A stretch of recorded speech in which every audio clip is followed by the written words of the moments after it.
So welcome back to CSA's Global AI Symposium. We're happy to have all of you here with us today for our second day of this global virtual event. We're really getting into the weeds and getting a number of different experts over these 3 days of this event to give you some very pragmatic guidance, to talk down some of the current challenges, and then also look forward to some of those that are coming down the line to help you and your teams really embrace AI, but at the same time address all of the challenges and risks that come along with that. And of course, CSA plays a role here as well, given our 15-year history in the industry. We're definitely following the same sort of path that we have already done through cloud, where we're looking to establish frameworks, guidance, training, attestation, certification for service providers and enterprises. So that all of that history is absolutely helping to inform our plans for AI security and safety. But first, I just want to set the stage a little bit and talk about the global market for AI-based cybersecurity products. Obviously, it's big. It's in the billions, and it's going to continue to grow. And I think from other presentations I've done, we've talked about how cybersecurity teams are leveraging AI-based solutions to really get a handle on threat data to make their risk management programs much more robust to mitigate those attacks, those threats, in a much more efficient and stronger way. So this is no surprise, obviously. And the fact that businesses, the executive leaders, are concerned about AI is not surprising. It's absolutely the primary reason we launched our AI safety initiative late last year, with the support of all of the major LLM frontier model organizations, government entities, all of our member organizations and enterprises. So obviously, this is warranted. I mean, we really do need to figure out how to address these risks. And as you can see, this particular report I mentioned in my day one closing is from Stanford University. And I think they've done it for a couple, 3 years. This one seems to be the most robust. So as I mentioned yesterday, I definitely encourage you to check it out. It's a pretty interesting report. But the worries range from privacy and security to reliability, also, of course, on fairness and bias. That's absolutely a worry on how that's influencing AI outputs. And then, of course, transparency. This is also an often discussed concern among our AI safety executive committee members, as well as some of our research working groups. And so we are looking to make sure that we address some of these with some of the research that we've released, as well as some of the frameworks we're developing. The other thing that has cropped up is this lack of standardization and reporting. So the developers of different models are actually using a bevy of benchmarks. And so it's making it very challenging for researchers to really come up with any kind of standardized method to compare the models to one another, to compare their gaps, the risks that might be introduced into an organization by their use, their limitations. And so obviously there is this desire to have much more standardization and trying to understand what's happening when these AI models are being developed. The other thing that has come up is this transparency. And this is a big one.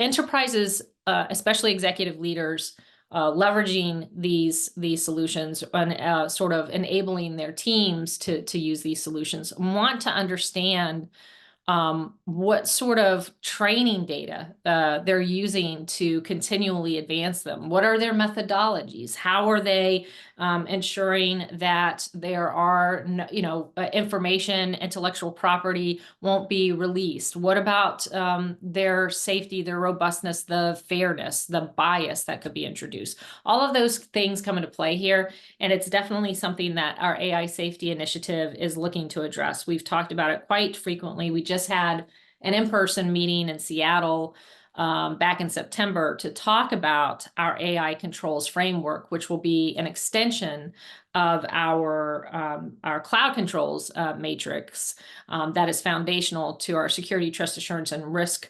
program, which has been around since 2011. And when you go on our site, you can see, I think we have close to 3,000 certifications or attestations on our site showing that enterprises, service providers are attesting that they are following, the controls of the CCM, 197, 17 domains, and that, their security likely then aligns with their various clients' security programs.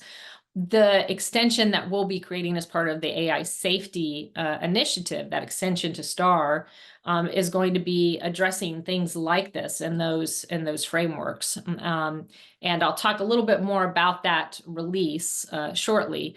But the AI safety initiative is definitely taking into account all of those various concerns, and then also kind of looking at how we complement and support any of the regulatory requirements that are coming out. We've seen things, hit policies, regulations, recommendations come from the European Union, from the UK, from China, from Australia, and absolutely from the US. As a matter of fact, I think the US has something like 25 AI specific pieces of regulations that it has released over the course of this last year. So, and it may be the one with the highest number of regulatory requirements that have come out. But we want to complement all that, and we want to make sure that any of the frameworks, the guidance that we're creating as part of this very robust global collaborative effort really support organizations being able to meet those compliance mandates that might become much more stringent as time passes. So definitely then it's all about creating those best practices. It's about creating guidelines, templates, and really figuring out how organizations can deploy AI safely, responsibly, and in compliance with these different regulations that are hitting. And so I talked about this a little bit, but we are working with all of these different constituents to develop that portfolio of research, to get that education and that certification released, and then also get that professional certification, that extension of our STAR program out there, which is top of mind for many of our executive committee members. So that we can start really showing how we're adhering to certain controls and certain expectations and the offerings that were were thrown out there for enterprises to use. So in any of this area, we're welcoming volunteers. We have about 2,000 now, so definitely let us know. What I want to call out to you is that so far we've had 11 releases, which is pretty astronomically high. The reports have been amazingly robust and informative. I encourage you to check them out. We started with our security implications of ChatGPT, which launched at RSA in 2023. And then we had the formal launch of our AI safety initiative late last year. But you can see that we've talked about, some of the more recent research. We're talking about large language model hardening. We're talking about risk management frameworks, leveraging AI for offensive security. So there's a lot out there on our website that is free. You can take a look at it. As a matter of fact, yesterday, you will have seen that we released our AI organizational responsibilities research document that will give you some really pragmatic advice on how you who among your team will be responsible for helping with compliance and with the cultural, even the cultural aspects of AI when you're deploying these solutions internally. In November, you can expect to see AI risk management thinking beyond regulatory boundaries. So, of course, keeping in mind those being compliant, but then making sure that you're secure and safe, period. I've talked a little bit about professional training. We already have our prompt engineering class on the website. And then we will be having executive level as well as technical training through our own, through the work of our own team members and volunteers, but then also through partnerships. And we're already having many of those conversations now. So we should have more to share with you come 2025. But what's important for you to know about is the draft release of our data controls, our security controls for AI. And that will be out for peer review before the year's out. So we definitely encourage you to watch out for that.